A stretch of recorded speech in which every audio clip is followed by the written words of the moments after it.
Hello, ladies and gentlemen. It is currently Tuesday. It is July 24th, 2012, and what a wonderful day it is. It's Newbie Tuesday, where we learn to be a better gamer. It's just a high number daily. I think 483, 2, 3. I could look it up. Probably should, so that way, yeah, 483, excellent. So that way the editor knows that he's doing the correct thing. And in today's Newbie Tuesday, we're going to do something similar to what we did last week. In last week's game, we did what I call a Leakfinder.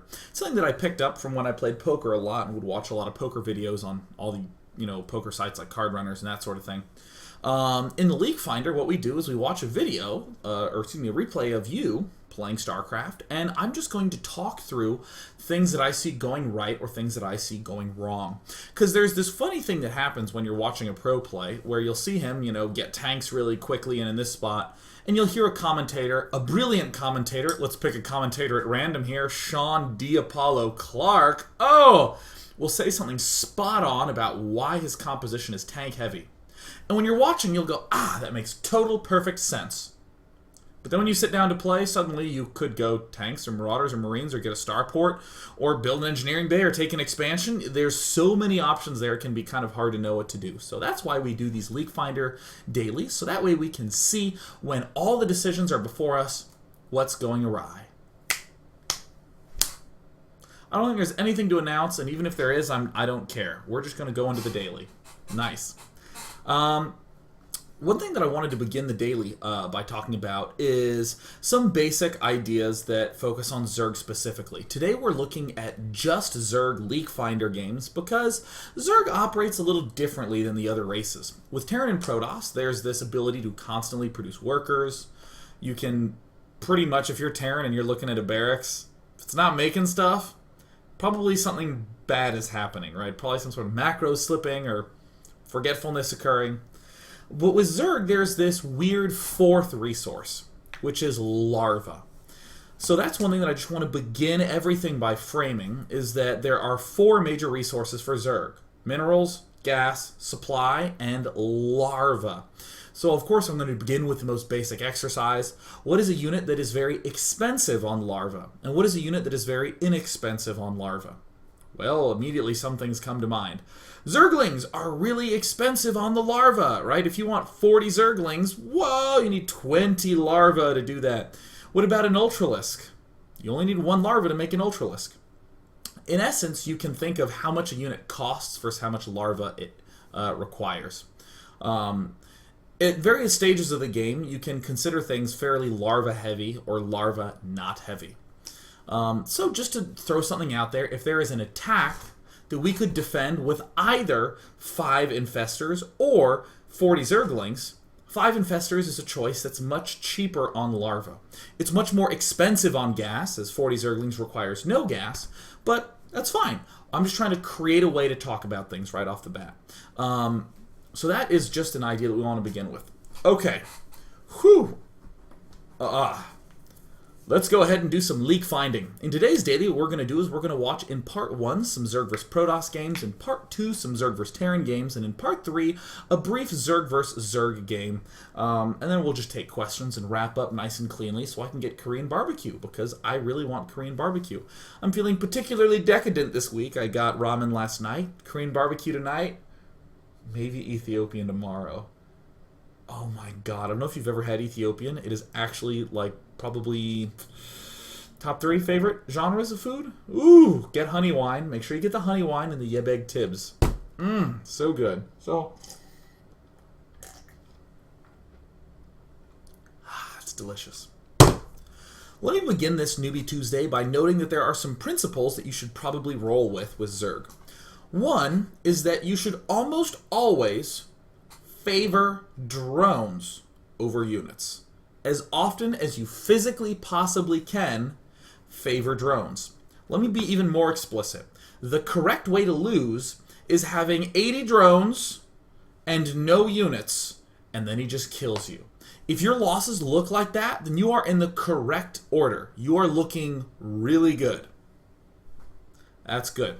Why do I say this?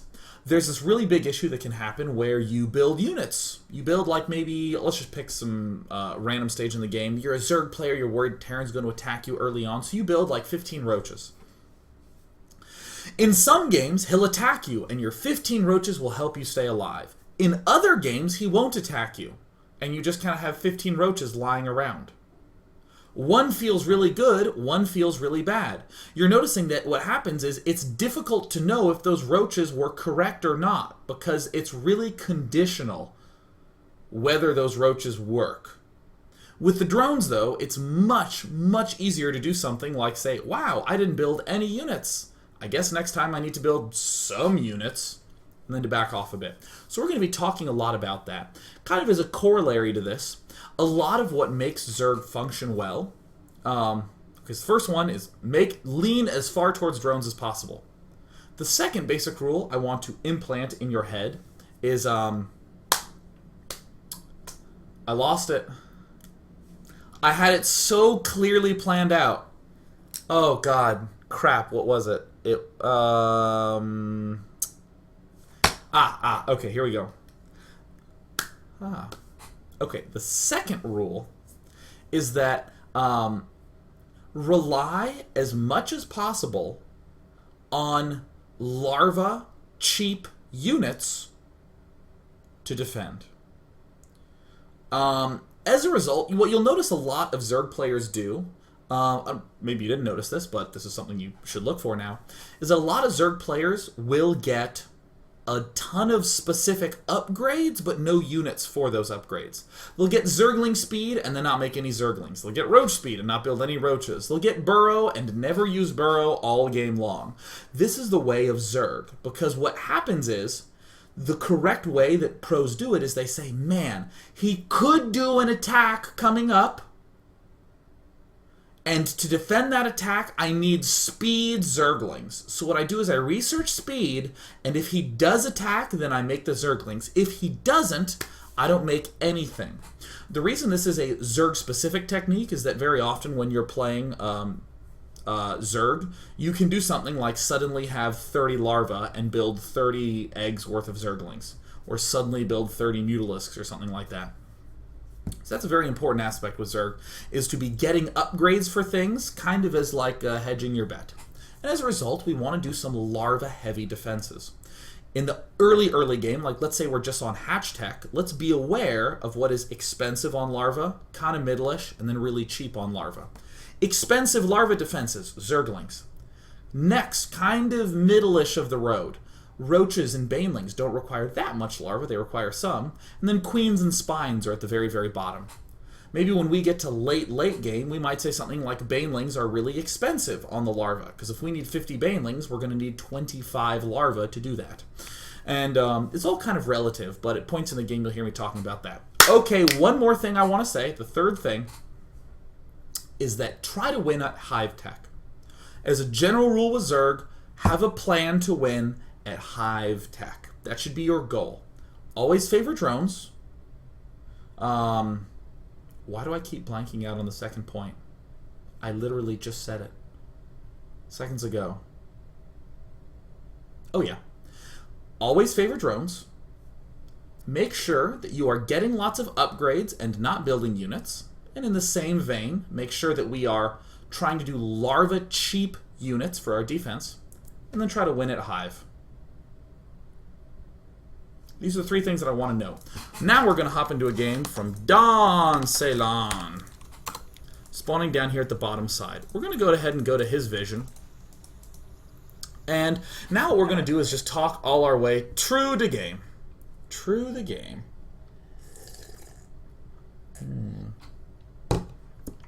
Excellent. So, we're playing on a Zerg versus Protoss. Right off the bat, I want to note things like, it's really hard for Protoss to put pressure on us early. Protoss has some of the worst early game pressure in StarCraft 2. Or actually, this is one of the matchups where it's actually like least possible to put pressure on Zerg early on. Just because the Protoss generally wants to be expanding, the only units they can really pressure with early are Stalkers and Zealots, and we have Queens that deal with both of those quite well. Sure, he can do cannon pressure, but etc, etc, etc, etc. We can still defend that sort of stuff. So we see that Don Ceylon has scouted out that there's a forge going down. Looks like he might try to go for hatch first. I would just say as a general rule, never hatch first. If you are a Grandmaster player, you will know how to hatch first. But for everyone else, just hatch on 14, 15. This is actually completely unnecessary. It's easy to get a little bit, panicked in a time like this. I know that there's a lot of, in fact, I even have some friends who fall into this category. Perhaps you play 4 games a week. Maybe there's a day where you play some, and then you don't play for the rest of the time. And it's easy to get really rooted in a build where you go hatch first and then pool and then so on and so forth. And what's common, if you just kind of have one build you do a couple times a week, when it gets interrupted, there's that instinct to go, oh my god, and kind of panic and try to force it back to happen. But I would just, once again, emphasize that if this happens, just expand over here. We can see he's early expanding, and even if he's not early expanding, and we expanded here first, we're actually still fine. So, Don Ceylon begins this game, noting that his opponent has early expanded. There are a couple times that you need to note right off the bat as Zerg. For one, this is kind of funny, a pylon followed by a pylon. Oh, followed by a whoopsie daisies, I should cancel and build a cannon. This can be a little intense, and one of the reasons why I generally always recommend a spawning pool before a hatch. But Don Ceylon defends appropriately. In one of these early situations, I'd also sort of follow up by saying something like, it's fine to bring drones over, but the instant Zerglings are even close to being finished, pull all the drones. Like right here, I would immediately box all these drones and send them home because I'm about to get my Zerglings. This is totally unnecessary. Right now we've probably lost 50 minerals. Okay, our loss is now at 100 minerals. We lost about 125 minerals with these drones just sitting there. There is a calculation I'm doing, but it's not as important as the fact that we're losing money! Arrgh! Okay, cool. So let's note some timings. Once upon a time, pros were able to do all sorts of crazy attacks at 8 minutes. 8 minutes. That's when Warp Gate generally finishes. A Stargate unit pops out. Even early Warp Prism harass can happen around 8 minutes.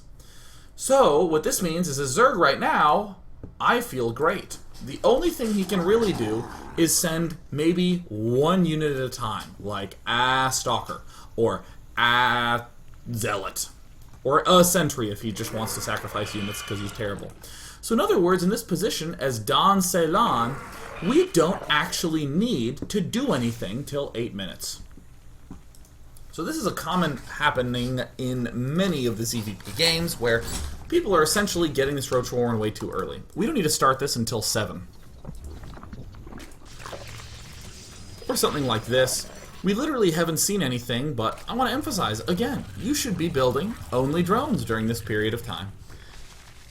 This is the most common mistake that you will see pop up a million billion times for Dat Zergy. If you get these units up, every now and again, a Zealot and a Stalker will arrive and you'll kill it and you'll think, I did it, I won. But this is why I emphasize point number 1. If you build those units and he comes to attack, you feel great. If he doesn't, you can't tell. It's hard to tell. You want to build way more drones.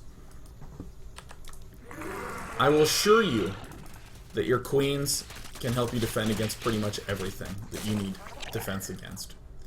So very commonly, often people will look at this amount of money and say, oh, Don Ceylon has this money, his macro's bad, it's macro slipping. When your money's high, it doesn't mean necessarily that your macro's slipping. There can be all sorts of things going on in your head. And very often what's going on in the head of a player right now is, well, let me just make sure I'm not being attacked yet. Okay, I'm not being attacked? Alright, now it's safe to build drones and to expand. We also see a spine crawler going down, another common sort of defensive thing. Yeah, see right here. Now that I'm comfortable, I'm going to expand. And we have a pretty good chunk of units that are already built. You'll You'll kind of note that I'm not obsessing that much about larva injects. Obviously, you want to just get your larva inject timing really good. And I would love it if you did that. But it's this little trickle in of units that can be really bad. How do we know when not to trickle in units? Well, keep vision on everything. Up until around 8:30, you will always have control over vision on the map as a Zerg. So I love this. Look at this. Getting Zergling speed early. Perfect. Totally love that. Getting a hatch early. Fourth hatch at 9:30. This is excellent hatch timing. The best of the best will actually get it right around now. 9:30. But until you start researching layer, I would not recommend getting 4 geysers. As a general rule for Zerg, I mean, you'll just see the mineral and gas ratio get thrown off a little bit. It starts to work out pretty decently, but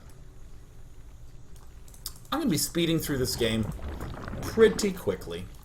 What's quite difficult for our Zerg player right now, I will actually tell you, honestly, Zerg will die a lot right now. And I don't mean Zerg in general, I mean this Zerg. Don Ceylon, who has his drones and his no defense, is going to die a lot, because very often the Protoss will just take his, hell, even his paltry sum of units, do one warp in round, get an Immortal out, and just go for the attack and win. And the reason that this is going to work is because the Zerg player needs to have some control over these watchtowers. Until you hit 75 drones, you should pretty much be making drones all the time. Unless you have a really, really, really, really, really good reason not to. Like a whole army coming at you. So, that's something I'll note for now, but I'm going to speed this up because this game kind of goes down a different avenue. We see Don Ceylon. He's going to end up in a rut that a lot of Zerg players kind of find themselves in. I will note that, remember what I was talking about earlier? You want to be getting upgrades as much as possible instead of units unless you really need to. This also means getting your layer as early as possible. And getting roach speed and all these things. Because, hell, you can go ahead and get your earlier tech up with that happening. So there's kind of a trade happening. I'll actually pull back to 12. Let's go back to 11:30 even. Looking right here, look, there's 10 roaches, and then some drones. And then some lings and roaches, and then some drones. And then we're going to see some more lings and roaches and some more drones. Here's some roaches, and here's some drones. Do one or the other as Zerg. Again, if you're Grandmaster and you know what you're doing, then, you know, just trust yourself, right? But this is Newbie Tuesday. This is not designed for the Grandmaster. This is designed for the people who are kind of, you know, I want to make a little of this and a little of that, and I haven't really seen that much. Just send Zerglings up. Get some map control. Be in his face. One of the big reasons that Zerg research Zergling speed and roach speed is that they can do things like move their whole army up and just look, and then pull it all the way back down to the expansion again. Now, what's happening at this point in time is very common for a Zerg player at any point in time. By the way, we're seeing some Hydras get made. We see 2 Hydraless dens. This is a sort of mistake that happens that's kind of annoying, but it's not really a game-ending mistake. Oh, dude, I was short that 100 minerals and 50 gas. Oh, I can't believe I messed that one up. That just won't really happen again unless you're at Grandmaster level. What happened to my train of thought? Yeah, so this is fine. Even the getting of the Hydralisks is fine. I'm not that worried about it. In fact, everything that's going on in Don Ceylon's base is going great. Here's the issue. Remember that third point I said? This is actually maybe the most important aspect for Zerg players. Try to win... Oh my god, I have a mosquito bite. I live in Los Angeles, where there shouldn't be mosquitoes. Excellent. Just doing a little itching. I'd probably say points 1 and 3 are the most important. The build drones no matter what. But the third one I think is the most rarely followed rule for Zerg. Try to win at Hive. Try to win at Hive with Hive tech in every matchup. Sure, there are lots of windows of winning. I'm sure you've seen Stefano win with Ling Roach all-ins. I'm sure you've even had joy of playing with Ling Baneling all-ins in Zerg versus, hell, every matchup. Let's be honest, you Ling Baneling, you want to win in 7 minutes, it's awesome. Try to win at Hive. Only think towards the Hive tech. Think Broodling, or Broodlord Infester. Think Ultralisk with Nidus Worm. Think at the end game. Because what happens? At this position, it's easy to I'm almost envisioning Don Ceylon in one of those modes where he's saying, well, you know, I mean, I've watched a lot of streams. I see a lot of players go for this Ling Roach Hydra mid game. I'm just going to go for that. And I'm actually going to speed it up quite a lot. I'm increasingly realizing this daily might be a little longer than I intended, but that's fine. We're starting to get some Mutalisks up right now. I don't dislike Mutalisks. I don't dislike Hydralisks so much. Where are the Mutas? Yeah, I don't dislike Mutas so much. Where are the Hydras lurking about somewhere? I don't even dislike those so much. What I dislike is that we are under no pressure and we're not getting a Hive tech up. You really do want to be winning up close to Hive. Right now, Don Ceylon is doing what someone does in a failing relationship. Don Ceylon is just going through the motions. Why Lings? Why Roaches? Because people tend to build Lings and Roaches.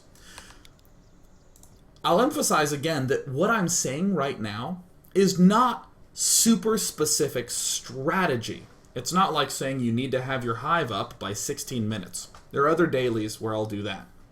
What I'm instead trying to do is emphasize where the learning happens. If you make yourself build way more drones than you think is possible, then when you lose, you now know a clear time when you should have backed up and build units. If you're always going for a Hive tech, if you die right before you get Broodlords, you can say, wow, I got really, really, really close to Broodlord tech. I guess if I just built a couple more spines, I would have gotten there. In this situation, you're just building Lings and Roaches. And this is the real tragedy that we're going to see from Don Ceylon, is that learning doesn't happen. Learning will actually not happen in this game. Okay, well, we got a mid-game army, we got Max, we sent an Overseer here, we got a Hive up. There was actually a DT harass that happened in here a little bit. It's not that important, but it happened, and Don Ceylon, I saw you deflect it. So, okay, we have our mid-game army, and we go up to attack this, and what occurs? We encounter a big Protoss Death Ball. This is one of the worst feelings that can happen in StarCraft 2. Where your opponent has a Death Ball. Okay, let's make the Corruptors and all those Lings to deal with it. Here's my 3/3 upgrades. Right now, would love to see Ultra Tech. Would love to see Broodlord Tech. Anything that involves the Hive. But we still have this tragically mid-game focused army. So then we see the Mothership. We try to go for a kill. All our stuff dies. And after a circumstance like this, the number one question I'll get asked in the many replays that are sent to the many mailboxes of Day 9 TV is people will send me a game like this and say, how do you beat this composition? I'm in a position where I have Roach, Ling, Corruptor. It's what Stefano does. How is it not working? And the answer is, it's a focus on going through the motions instead of a focus on rushing towards Hive. If you are focusing on winning with Hive tech, and I actually shouldn't use the word rush, it's not that you are rushing for Hive, and rushing for Hive is the correct play, but if you are focusing all your gameplay on trying to win at the Hive tech, the best Zerg units are Hive tech. Win with the best units. Don't try to win early on, and you'll get all these wonderful experiences of all the attacks that can happen and how to defend against them. And in the end, if you can just stay alive, you'll get the Broodlord Infester army that is the strongest composition for Zerg, for the most part. And then you can start getting some really solid wins. So what I would say to Don Ceylon is there was a lot that I was talking about in the early game, some little teensy stuff, but I started to blast through this phase in the game where Don Ceylon was not actually teching to Hive. In fact, I'll even come to the 12-minute mark. Sure, this expansion should have been earlier, but as we advance up to 14 minutes, as we're taking this base, we really should be starting the Hive the instant this thing finishes. Why? Because we are being left alone. because there is no indication that he will ever be attacking us anytime soon. So let's tech to Hive. When would we actually want to build these units? If he was attacking us. So cool, we've done some high-level concept stuff. That's how we began the daily, talking about things like make sure you're always building drones. Let's focus on upgrades and larva cheap units instead of building big armies. And 3, let's go for that damn hive if we want to go for a big win. When we step into part 2, we're going to watch another ZVP, and then we're going to start stepping into the other matchups in part 2 and 3, so we can start to get a little bit more specific in strategy. But I liked this game because it was a good example of the worst issue that can happen when playing Zerg, which is that you're not setting yourself up to learn properly. In this game with Don Ceylon, he built a mid-game army, didn't get hive quickly enough, and then was almost unable to learn because his army was crippling him. So let's go on ahead and hop into part number 2 and do some straight leak finding in these games. Yeah!